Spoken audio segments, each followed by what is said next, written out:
I'd say about 3 days after George Floyd was murdered, the community members here had barricades put up in the intersections around the area where he was killed, just to kind of keep it a pedestrian area. So the Baha'i Center is as close as you can get to the memorial while still being on the north side of the barricades. After coming out of the gloom of the sadness of what we had witnessed, our family came to the Baha'i Center that following Saturday to see what we could do. We brought our brooms and our garbage bags to see if we could clean the area and how we could help. We brought flowers, and we felt like we wanted to say prayers as a community. And as I approached the memorial, this powerful spirit just flowed through my body. I felt the presence of Abdu'l-Baha. The Native Americans had made it a sacred land. They had blessed the space. And there were people from all walks of life that had come in solidarity and in peace. And as we approached, I felt a great sense of peace. And I was at that moment that I remembered that Baha'u'llah is the divine physician, and that we have everything that we need in this time in history to solve all the ills that have led to this moment. That's the Baha'i Center. And this is the memorial. I'll just take you on a little walk around the memorial. So for everybody that just joined, this is a list of names of black friends that have been murdered.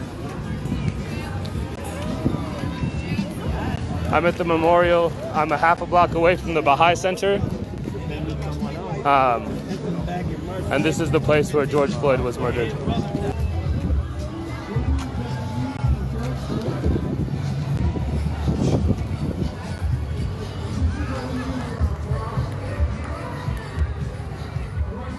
So that one Friday, I was laying in my bed, the Lord said, he told me, I want you to go to 37. I'm like, 37 for what? What is that you want me to do down there? He said, just get up and go.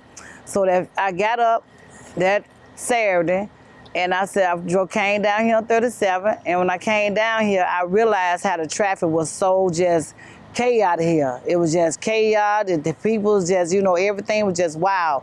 So I got out my car, and I didn't even come to the Baha'i Center because I didn't know anything about the Baha'i Center, but I seen it. I got out my car and straight started directing traffic. And just been moving traffic, make sure the people safe, do everything I can do for the people. Make the people feel welcome. The ones that fear to come down here, I want them to feel welcome, let them know that it's safe to come in our community and they don't have anything to worry about. Someone, and I don't even know who it was, came to check on the center the Saturday after and realized there were all these people flowing in and out of the memorial area, and they looked hot, they looked tired. He had some water in his car, started handing it out. A couple of friends were on the lawn with a card table, and they had a box of granola bars and 2 cases of water. We stayed here and handed out waters on the front lawn all day. And people would ask us if we took donations, and we had to say, we can't accept donations, but one time somebody came with a U-Haul full of donations, and they were like, do you take donations? And we just had a conversation about, what does the community really need? Just in an effort to respond to that need, we started accepting in-kind donations. I live about 6 blocks away from the Baha'i Center. We lost the Target store, Kmart store, Aldi's, 3 Walgreens stores, and just every source of reasonably priced things gone. We had donations just pouring in, and we had tables set up in the front, and I ran the hygiene and diaper table because it was the hottest place in town. We'd have 30, 40, 50 people lined up waiting to get the hygiene things, and we would always run out of laundry detergent, about 10 people in.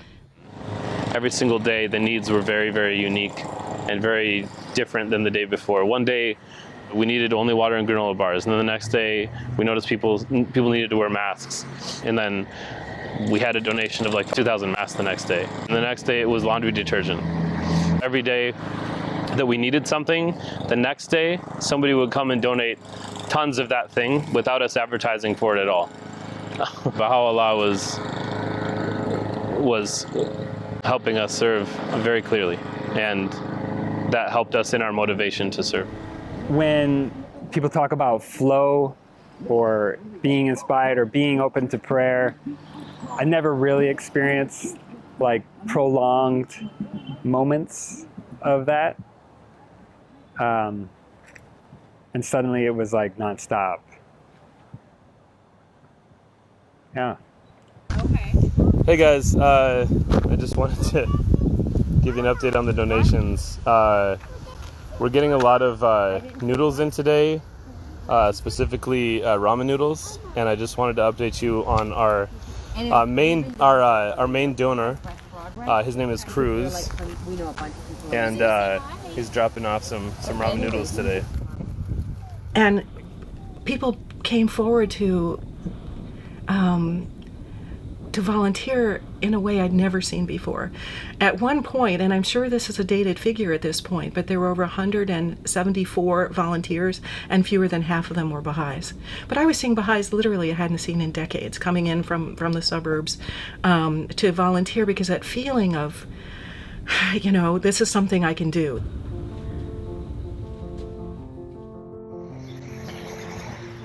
Hey guys, I'm just behind the Baha'i Center at the Say Their Names Memorial, honoring the Black Lives Lost.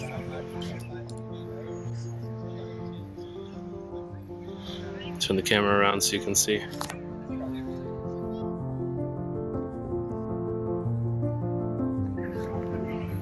Almost every one of them is under the age of 30 or 30.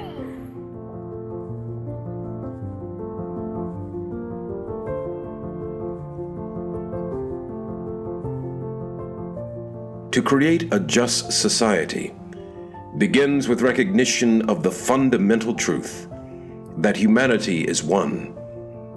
But it is not enough simply to believe this in our hearts. It implies a reordering of our society more profound than anything we have yet achieved.